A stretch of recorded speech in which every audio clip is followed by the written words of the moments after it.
It's Movie Time is brought to you by the Gateway Film Center, 1550 North High Street, Columbus, Ohio.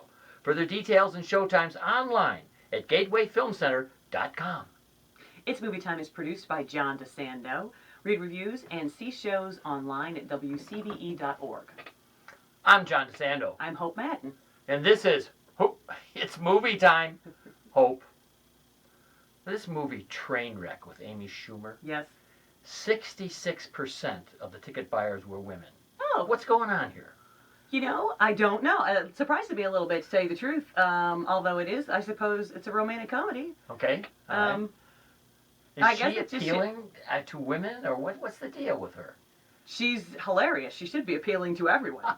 She's just really one of the smartest, funniest voices in comedy today. All right. Now, as you know, I don't have a TV. And I even cited you in my reviews.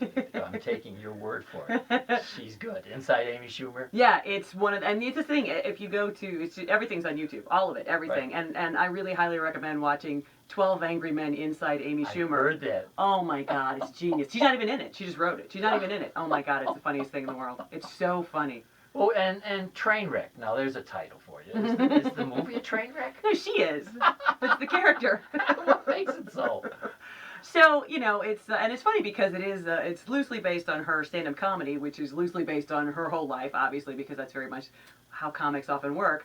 You know, and she's just a mess. She's just a mess, but she doesn't think that she is, and so she gets into a relationship sort of against her will, and then realizes, oh no, I'm a train wreck. Her sexual liaisons are beyond anything that Tina Fey ever had. Oh my God! Yeah, she's pretty fearless and funny. They're so funny, and I think one of the reasons that the movie works as well as it does is it's really a role reversal romantic comedy. She basically plays the guy. In any, Yes. Judd Apatow film you've ever seen before, Yes. she plays the guy. Yes. Only it's so refreshing that she's not, and so it doesn't have to be the guy who is that person. Yeah, I think Judd Apatow was very lucky to have her as writer and actress in his film, as opposed to the 40-year-old virgin. Mm-hmm. It just seemed to be an upgrade for him. I think you're right. Here's what I think, my own personal theory. So this is the first film Apatow has directed that he did not write. Okay. And I think that he has the clout to make sure that nobody else neuters Amy Schumer. Great. I think he let her voice be heard, and that really was his role there, was to let her take control and say what she was trying to say without having somebody else, tamp it down. I think memorable scene for me when the muscular guy is making love to her. Oh my God! And she wants him to talk dirty to her. And this guy just doesn't have it. And he tells her, he's like, I'm not going to be good at this. No, just try it. And he tried to like protein shakes and things like that. John Cena. That was athlete John Cena. Oh my God, what a good sport is he. Yes. He was great. Yes, he was. And such a good sport. And also, LeBron James. Yes. Just went on there. He was very funny, just made an idiot of himself, and was, just a really, really good sport. All of the performances were so much fun. Now, James, of course, being the most famous person in that film, I'm saying to myself, well, if you look at an NBA game, why should you be surprised? I mean, there's so much comedy going on there and acting, among other things, besides shooting baskets. Yeah. Why should I be surprised? But he was a great choice. He was. He was very funny, and it was a very funny, like penny pinching character, like this wide-eyed romantic. It was very, very funny. He was wingman to the romantic lead, Yeah. Bill Hader, Mm-hmm. and who plays a surgeon. Is that a joke as a cliche? I don't know. I hadn't thought about Couldn't that. figure that out. Sort of the, yeah. I The almost dream said to date as myself, a surgeon, yeah, I hadn't thought about and I that. thought to myself, gee, Amy, you must be making fun of that because. Maybe. I think the movie as a whole I don't know that it makes fun of the romantic comedy, but it certainly takes it in refreshing new directions. Yes. But it's a very traditionally structured romantic comedy. But I thought of you when Tilda Swinton came out. Oh my God, I love her. She's the best, and she's so great in this movie, isn't she? I mean, she is such a badass editor. She plays just like a Vogue editor. But this is a great magazine. It's a men's magazine. It's called Snuff. Oh my God. Oh yeah. Yeah, let me see. Well, they have. Oh, yeah. Here's one. You're not gay. She's boring. Yeah, that's one of their article titles. That's a great The other one. ones we probably can't say. Right, here. exactly. But that is an indication of her writing, Mm-hmm. and I believe it's brilliant. Oh, I'm with you. Yeah, she All right. is an incredibly good writer. Now, talk to me. I think things in the third act kind of go down. I don't know why. I mean, I'm really excited the first two acts. Last as the denouement. What about the dance sequence? How do you respond to that?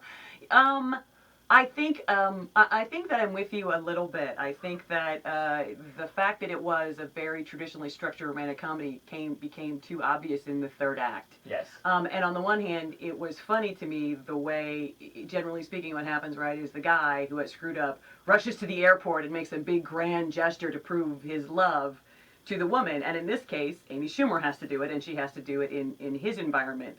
And so, I think from a certain perspective, I appreciated it, but I'm not sure it worked as well as it maybe could have. Although there were some really funny bits to that dance sequence. Well, I was fascinated to see that she could do it. I mean, she's dancing with a whole bunch of the Knicks cheerleaders, Mhm. right? And I mean, she's doing a good job. She's not one of them. I mean, it's not great, but Right. to get in there amongst all those pros.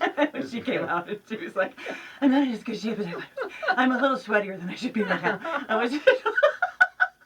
So I think that we have here a really good romantic comedy.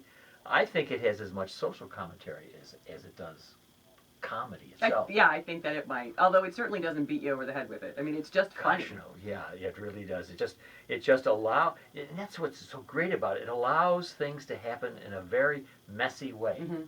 and it seems to accept all that stuff. Yeah. And except for some, as you point out, some of the cliches, which I can't figure out if she's really. Maybe that's why it's such a good comedy, is that I can't figure out if she's making fun of the romantic genre, or she's actually obeying some of the rules of the rom-com.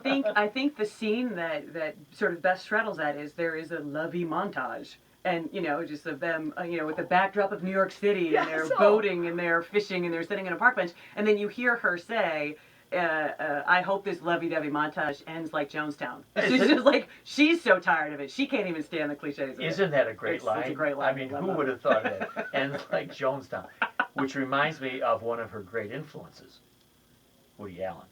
Okay, I'm like, where could you be going with that? But she does. Even the shot Mhm. under the bridge, Yeah. and even a bit of Annie Hall, I suppose, in a different way. But it has Woody Allen over it. Yeah, And she makes an homage to him. She even mentions him, I think, somewhere in the film. But Yeah. anyway, it's very clear that she's been influenced by him in the best way. He should be. Oh, she does make some reference to a Soon-Yi joke. Right, Yeah, she does. which I thought was pretty ballsy of her, considering that Woody Allen is one of her icons. Oh well, per usual, you and I have way too much fun. Oh, sorry. But it was a good movie for us. It was. All right, Hope Madden. The film is Trainwreck. It is Amy Schumer. And what grade would you apply? I'm going to give it an A. Oh, good for you. And I'm going to give it an A- simply because I still can't figure out if she's lampooning or following the rules. But I'm going to tell you this: go see it. Yeah. Because it is enjoyable, and if you like romantic comedies as I do when they're very well done, this is a new form